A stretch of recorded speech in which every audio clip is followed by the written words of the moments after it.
ইন্টারপোলের most ওয়ান্টেডের তালিকায় থাকা শীর্ষ সন্ত্রাসী সুব্রত বাইনকে ঘিরে উঠে এসেছে বিস্ময়কর ও জটিল এক চিত্র, যার মধ্যে রয়েছে যুক্তরাজ্যে হত্যাকাণ্ড পরিকল্পনা, গোয়েন্দা সংস্থার ভূমিকা এবং রাজনৈতিক হস্তক্ষেপের অভিযোগ। দীর্ঘ ৩ দশক ধরে বাংলাদেশের শীর্ষ গ্যাংস্টারের তালিকায় থাকা সুব্রত বাইন ভারতের রাজকীয় জীবন ছেড়ে কেন বাংলাদেশে এলো, এই কৌতূহল আছে অনেকের মনে। আর সেই কৌতূহলের জট খুলতেই সামনে এলো চাঞ্চল্যকর এক তথ্য। ধারণা করা হচ্ছে বিএনপির ভারপ্রাপ্ত চেয়ারম্যান তারেক রহমানকে নিশানা বানিয়েছিল গ্যাংস্টার সুব্রত বাইন। জানা গেছে যুক্তরাজ্যে রাজনৈতিক গুপ্ত হত্যার ক্ষেত্রে সুব্রত বাইনের প্রথম টার্গেট ছিল তারেক রহমান। যুক্তরাজ্যে যেতে ব্যর্থ হয়েই বাংলাদেশে বসে তারেক রহমানের অপেক্ষায় ছিল এই কুখ্যাত কিলার। গোয়েন্দা সূত্র বলছে, সুব্রত বাইনকে পাকিস্তানি পাসপোর্টে লন্ডনে পাঠিয়ে বিএনপির ভারপ্রাপ্ত চেয়ারম্যান তারেক রহমানকে হত্যার পরিকল্পনা চূড়ান্ত করা হয়। টার্গেট ছিল তারেক রহমানের জুমার নামাজে যাতায়াতের সময়। এই পরিকল্পনায় লন্ডনে নিযুক্ত তৎকালীন হাই কমিশনারের সহযোগিতার কথাও জানানো হয়। পরিকল্পনা ছিল কিলিং মিশন সফল হলে সুব্রত ও তার পরিবারকে ভারতীয় পাসপোর্টে কানাডায় পাঠানো হবে।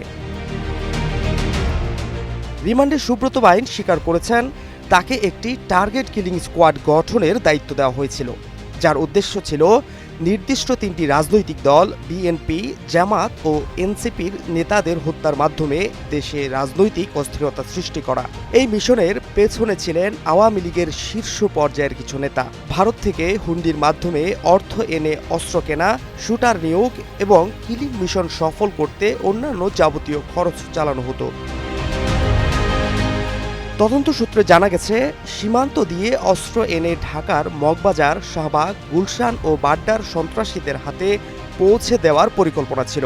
এছাড়াও টার্গেট কিলিং শেষে বিভ্রান্তিকর প্রচার চালিয়ে রাজনৈতিক বিভাজনের মাধ্যমে আওয়ামী লীগকে সুবিধাজনক অবস্থানে নেওয়ার পরিকল্পনা ছিল বলেও স্বীকার করেছেন সুব্রত বাইন। কিন্তু 2024-এর 5 আগস্ট শেখ হাসিনার দেশ ত্যাগের পর পরিকল্পনা ভেস্তে যায়। পরবর্তীতে জিয়াউল হাসানের নির্দেশে সুব্রত বাইনকে তার মেয়ে ঋতুর কাছে বুঝিয়ে দেওয়া হয়। শীর্ষ সন্ত্রাসী সুব্রত বাইন দীর্ঘদিন ধরে বাংলাদেশে অবস্থান করছিল।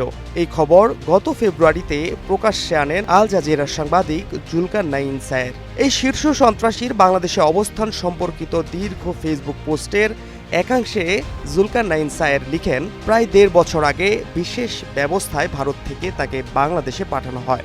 উদ্দেশ্য ছিল টার্গেটেড রাজনৈতিক গুপ্ত হত্যার উদ্দেশ্যে ভিন্ন পরিচয়ে যুক্তরাজ্যে পাঠানোর। তৈরিও করা হচ্ছিল সেভাবে। কিন্তু 5 আগস্ট 2024 পরবর্তী সময়ে তার আশ্রয়দাতারা ক্ষমতাচ্যুত হয়ে যাওয়ার কারণেই পেশাদার এই অপরাধী সাধারণ জনগণের সাথে মিশে যায়।